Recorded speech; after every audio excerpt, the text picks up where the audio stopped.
The night of March 22nd, 2026. 41 miles off Novorossiysk, Russia. Four shapes ride the swell in the dark. No wake, no engine hum, no radar return worth flagging.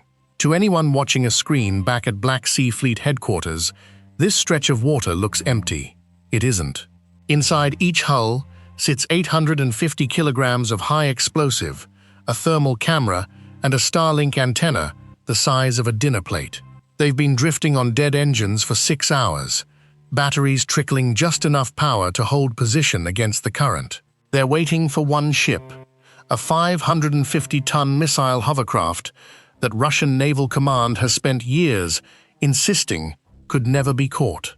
Its name is Bora, pennant number 616, Project 1239, in the Russian Navy's own classification, Bora-class to NATO. Built to ride on a cushion of air at 55 knots, faster than anything Ukraine has ever put on the water. A $70 million answer to exactly the kind of threat now sitting quietly in its path. At 2:14 in the morning, the Bora throttles down.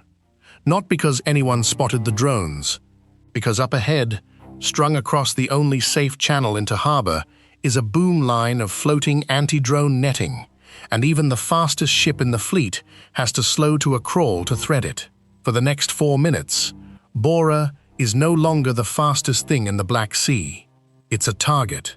This is the story of how 4 unmanned boats, each one costing less than a used sedan, spent a night proving that speed only matters until the moment you have to stop. To understand why this ambush worked, you have to understand what the Bora was built to defeat, and why Russian naval planners were so certain it never would be. Welcome to Drone Strike Files. Today, the corridor, the trap, and the $70 million ship that slowed down at exactly the wrong second. Start with the target. The Bora-class hovercraft is not a typical warship.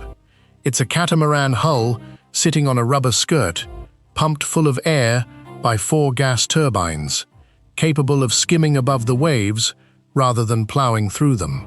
Full combat load puts it closer to 1,000 tons, but on its air cushion, it still moves like something a third that size. Top speed, 55 knots. That's about 63 miles an hour on open water in a warship. It carries 4 P-270 Moskit anti-ship missiles, NATO reporting name Sunburn, a weapon fast enough that American carrier groups built entire defense doctrines around outrunning it. It has a 76mm AK-176 deck gun forward and a rapid-fire AK-630 close-in system for anything that gets too near. Only 2 of these ships were ever built, Bora and its sister, Samum. Samum sank at its own pier during a storm in November 2023. No help from Ukraine required. That left Bora as the last one standing, the last hovercraft warship in the entire Black Sea Fleet, which made it valuable, and which made Russian commanders treat it as something close to untouchable. Their logic wasn't crazy. Ukraine's surface drones, the ones known as Sea Baby, top out around 50 knots when stripped down and empty. Loaded with warhead, cameras, and satellite gear, they're closer to 40. A Bora running flat out simply leaves them behind. On paper, this was the one platform in the fleet that didn't need to fear the thing that had already sunk or crippled more than 24 other Russian vessels since 2022. I spent a long time going through the open-source tracking data on Bora's movements before this operation, and one detail kept nagging at me. It never varied its return route. Same corridor, same boom crossing, night after night. Speed had made it careless. Now, meet the people who noticed. Ukraine's long-range maritime drone program runs out of the security service, the SBU, through a specialized unit that operators refer to only by number, Group 13. Officially, almost nothing about its personnel is public. Unofficially, pieces have leaked through Ukrainian military reporting over the past 2 years. Call signs mostly, occasionally a first name. The operator who planned this particular ambush goes by Barracuda, 28 years old, according to a colleague who spoke to Ukrainian outlet Militarny under condition of anonymity. Before the war, he worked in maritime logistics out of Odessa, which meant he already understood shipping lanes, harbor traffic patterns, and the psychology of captains who've run the same route so many times they stop really looking at it. His technical partner, callsign Karas, handles the drone's guidance systems and warhead arming. Between them and a support team of 6, they've been tracking Bora's return pattern for 11 weeks. 11 weeks of a ship doing the same thing, at roughly the same time, along roughly the same line. That's not bad luck. That's a target painting itself. The plan itself is almost insultingly simple once you see it laid out. Don't chase the fast ship. Find the one place where the fast ship has to become slow, and be there first. Novorossiysk's harbor entrance has been reinforced since 2023 with a floating anti-drone boom, a line of netting and buoys meant to stop exactly the kind of unmanned boat now approaching it. The irony is almost too clean. The barrier built to stop sea baby drones is the same barrier that forces Bora to cut its speed to a crawl every single time it comes home. There's a corridor, maybe 400 meters wide, where the boom has a controlled gap for friendly traffic. Every vessel passing through gets funneled into that gap, including the fastest ship in the fleet. Group 13's 4 drones didn't need to catch Bora on the open sea. They needed to already be sitting in that 400-meter gap before Bora arrived. That meant getting 4 remotely piloted boats, each roughly the length of a minivan, across 430 kilometers of open Black Sea from a launch point near Ukrainian-controlled coastline, without being detected by Russian coastal radar, without being intercepted by patrol craft, and without draining their batteries before the target even showed up. Here's the obstacle nobody talks about in the after-action summaries. 2 weeks before this specific ambush, an earlier attempt collapsed entirely. A different set of Sea Baby units had been sent to loiter near the same corridor, and a Russian Ka-27 helicopter on a routine patrol flew close enough to spot one of them on infrared. That drone was destroyed. The other 3 aborted and limped home on fumes, one of them arriving with less than 4% battery left. Barracuda's team spent the next 10 days rebuilding the approach from scratch. New launch bearing, new loiter depth, drones sitting lower in the water with engines fully cut instead of idling. New timing, built around the one gap in Russian helicopter patrol coverage that seemed to repeat itself. The 90 minutes right before dawn twilight, when crews were rotating and thermal contrast on the water was at its weakest. That gap is what they used. By March 21st, 4 drones were in the water and moving. The strike was set for the following night. What the team didn't know yet was that Bora's captain had just changed his own schedule, for reasons that had nothing to do with them.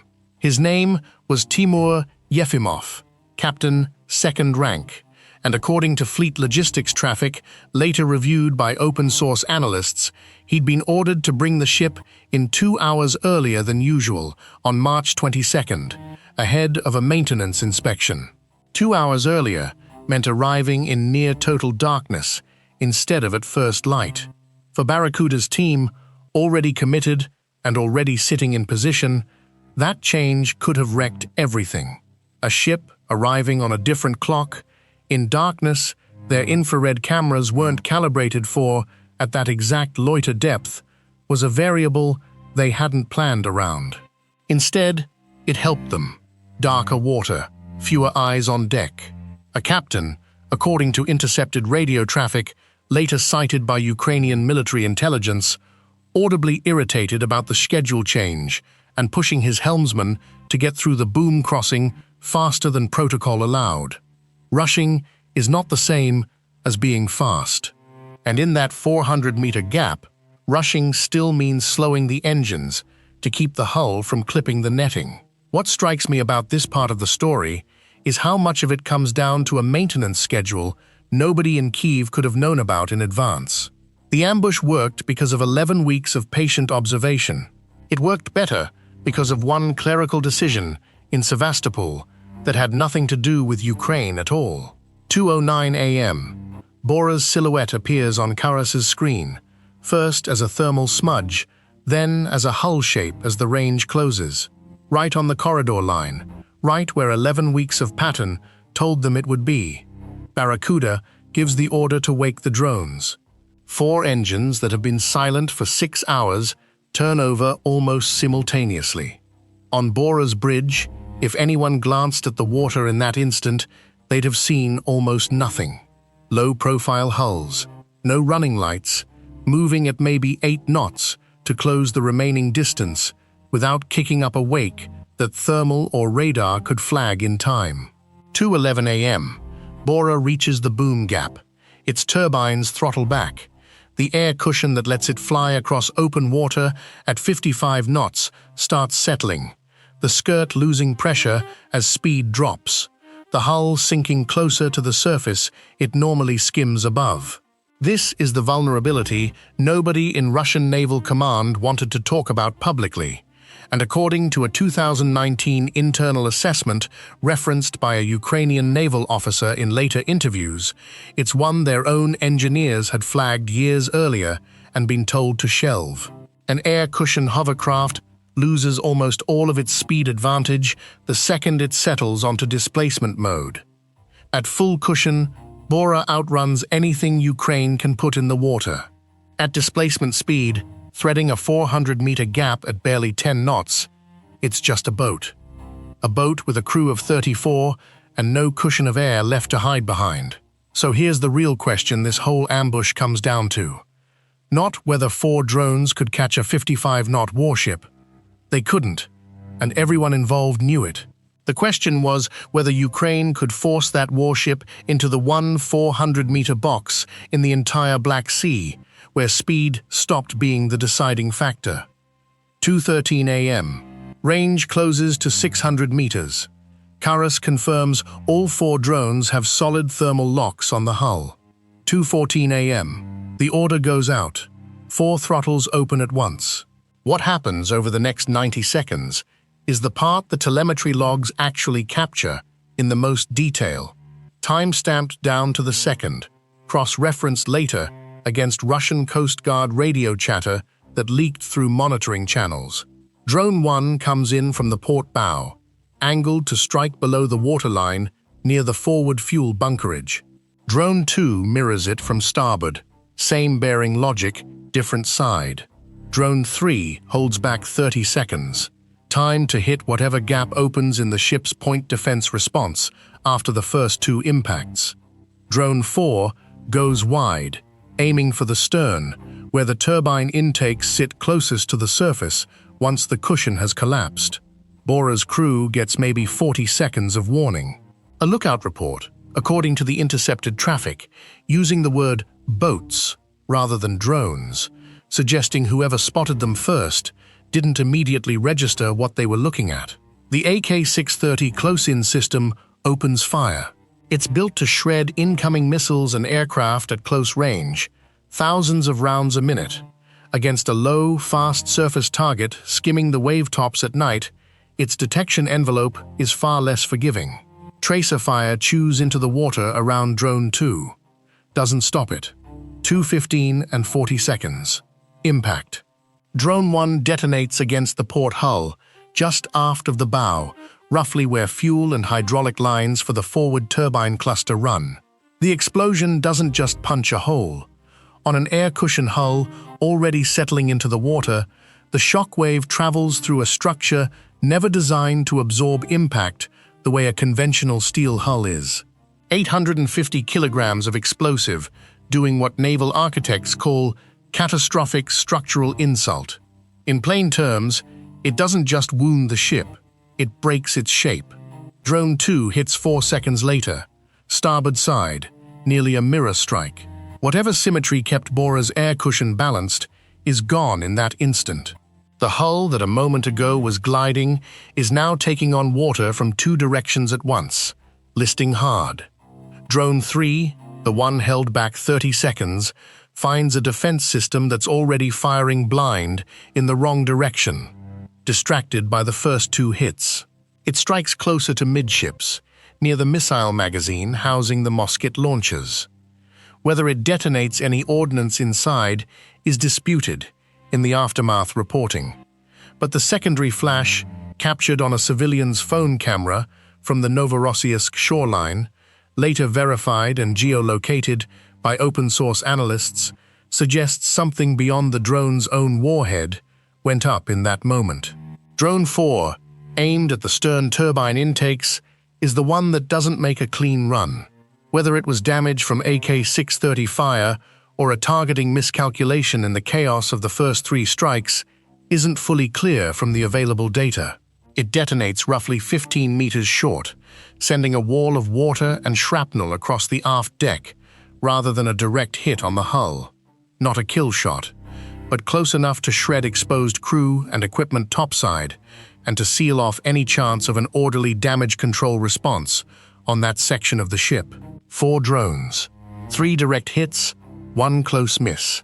Total elapsed time from first impact to last, under 11 seconds. What's left of Bora does not sink instantly. Hovercraft hulls, even wounded ones, have a strange kind of buoyancy that keeps them wallowing for longer than you'd expect. For the next several minutes, according to the Russian Coast Guard radio traffic that leaked afterward, the ship's remaining crew are fighting 2 fires and a flooding compartment simultaneously, with the vessel listing badly enough that damage control teams are working at an angle. A tugboat and a patrol craft scramble from the Novorossiysk pier. It takes them 19 minutes to reach the wreck, according to harbor traffic logs later reviewed by maritime analysts. 19 minutes is a long time when your ship is taking on water through 2 hull breaches and burning near its own fuel bunkerage. By the time outside help arrives, Bora is no longer capable of independent movement. It gets taken under tow, listing roughly 15 degrees, smoke visible from the shoreline even in pre-dawn dark. It does not sink that night. It also never sails again. Here's the part of this story that doesn't get the same attention as the strike itself. And honestly, it's the part that sits with me the longest. 34 people were aboard that ship. Ukrainian military intelligence later claimed a portion of the crew as casualties, without providing an exact figure. Russian state media didn't acknowledge the strike at all for 11 days, then referred to it only as a technical incident during routine maneuvers. Whatever the real number, this wasn't a strike against an empty hulk sitting at anchor. It was a warship underway, with a full crew, hit in the dark by unmanned boats that never put a single Ukrainian life in that 400-meter kill box. That asymmetry is the whole point of this entire drone war, and it's worth sitting with for a second instead of just cheering the outcome. Here's what this whole engagement tells us about where naval warfare actually is right now, not where the big shipbuilding programs think it is. A 430-kilometer approach, 11 weeks of pattern analysis, and 4 unmanned hulls costing roughly $250,000 apiece did more damage to the Black Sea Fleet's last hovercraft than any missile strike could have managed without risking a pilot or a cruise missile worth 10 times as much. The math isn't subtle. 4 drones, roughly $1 million combined, against a $70 million warship. A cost-exchange ratio north of 60 to 1, and that's before counting what a Bora-class replacement would even cost to build today, since the production line for Project 1239 hulls hasn't run in decades. The arithmetic here is simply brutal for anyone trying to defend a coastline with expensive, low-volume platforms against cheap, disposable ones. Bora made it back to Novorossiysk under tow that morning. Case closed. Most outlets assumed just another damaged hull added to the long list. What almost nobody reported at the time was that Group 13 wasn't done with that corridor. 3 more Sea Baby units were already being prepped for a second run at the same boom gap, less than a week later, aimed at whatever vessel Russian command sent to replace Bora's patrol route. That second strike is a different story for a different video. This one is about what happened to the ship, and to the doctrine that built it. Here's the take that'll probably get us some pushback in the comments. Russian Naval Command didn't lose Bora because Ukraine out-teched them. They lost it because they'd been warned about exactly this failure mode years earlier and shelved the fix. An air cushion hull that loses its main defense, speed, the instant it has to slow down for a barrier of its own side's design, is not a hidden flaw. It's a known one. Multiple naval analysts, including some writing in Russian-language defense forums years before the full-scale invasion, flagged that a hovercraft's greatest strength becomes a liability the moment doctrine forces it into low-speed maneuvers near a coastline. Nobody acted on it. That's not bad luck. That's institutional negligence wearing a $70 million hull. So here's a question worth sitting with. If you were commanding that ship, and you knew your speed only worked in open water, would you have pushed for a different route home, even if it meant defying a rushed order from Fleet Command? Or is that the kind of call that's easy to make from a studio and impossible to make at 2 a.m. with a maintenance deadline breathing down your neck? Something about the timing still doesn't sit right with me, even now. Bora's schedule change, the one that pushed its arrival into darkness, came from a maintenance order that had nothing to do with any drone threat. If that order had gone out a day earlier or a day later, Group 13's 11 weeks of pattern analysis would have been chasing a ship that simply wasn't where they expected it. The entire operation succeeded partly because Ukrainian planning met Russian bureaucracy at exactly the wrong moment for the wrong side. That's not a satisfying answer if you want this to be a clean story about superior tactics beating an inferior one. Sometimes it's superior tactics meeting an unlucky Tuesday. Both things can be true. In the weeks that followed, satellite imagery from Novorossiysk's harbor, reviewed by several independent open-source intelligence accounts, showed Bora moved into a dry dock section normally reserved for extended repair work rather than routine maintenance. It stayed there.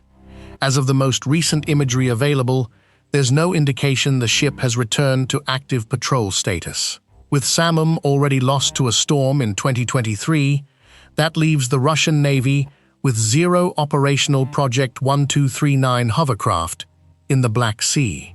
A ship class the Soviet Union spent decades developing, reduced to a memory of two hulls, one sunk by weather at its own pier, one crippled by 4 unmanned boats, worth less combined than the cost of a single musket missile. Fleet Command, according to Ukrainian intelligence assessments cited in later reporting, has reportedly restricted remaining Black Sea Fleet surface vessels from using the same corridor pattern for return transits, instead varying routes and timing unpredictably, which is, in its own way, an admission. The pattern was the vulnerability all along, and it took losing the fleet's fastest ship to force a change that basic operational security should have caught years earlier. Barracuda and Karas, according to the limited reporting on Group 13's activities that Ukrainian officials have allowed to surface, remain active. Their names, real names, are still classified. Their unit continues operating in the same stretch of the Black Sea. Most people assume a 55-knot warship simply cannot be caught by a 40-knot drone. And on paper, that's true. What the Bora ambush actually proves is different. You don't need to be faster than your target. You need to know the one place your target is forced to become slower than you. There's a piece of the telemetry from that night we didn't have room to cover here, specifically what Drone 3's guidance logs show about the secondary explosion near the missile magazine. If you want the deeper breakdown on that, drop a comment and we'll put together a follow-up on it. What's left, in the end, is a ship built to be the one thing on the water that couldn't be caught. Sitting in a dry dock, it may never leave. Undone in 90 seconds by 4 boats that cost less combined than the paint job on the hull that hit them. Speed only wins the fight you're actually fast enough for. The moment you have to slow down, even for your own side's defenses, you're just another target in the water.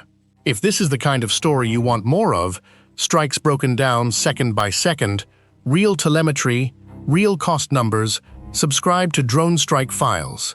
We're covering the next Group 13 operation as soon as the details clear review. You won't want to miss where that corridor story goes next.